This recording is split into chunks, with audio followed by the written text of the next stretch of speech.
ঝালকাঠির নলছিটিতে ইটভাটায় কাঠ পোড়ানোর দায়ে ২ লাখ টাকা জরিমানা।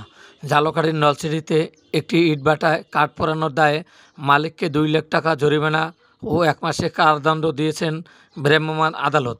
আজ সোমবার দুপুরে উপজেলার সুবিদপুর ইউনিয়নের শুক্তরা ইটভাটায় ভ্রাম্যমাণ আদালত পরিচালনা করেন উপজেলা নির্বাহী কর্মকর্তা মোহাম্মদ নজরুল ইসলাম। এ বিষয়ে উপজেলা নির্বাহী কর্মকর্তা মোহাম্মদ নজরুল ইসলাম বলেন, ইট প্রস্তুত ও ভাটা স্থাপন নিয়ন্ত্রণ আইন ২০১৩ এর বিধান মতে ইটভাটায় কাঠ পোড়ানোর অপরাধে মোবাইল কোর্ট আইন ২০০৯ এর বিধান মোতাবেক ২ লাখ টাকা অর্থদণ্ড অনাদায় ১ মাসের বিনাশ্রম কারাদণ্ড প্রদান করা হয়েছে। অর্থদণ্ড আদায়পূর্বক সরকারি কোষাগারে জমা প্রদান করা হয়েছে।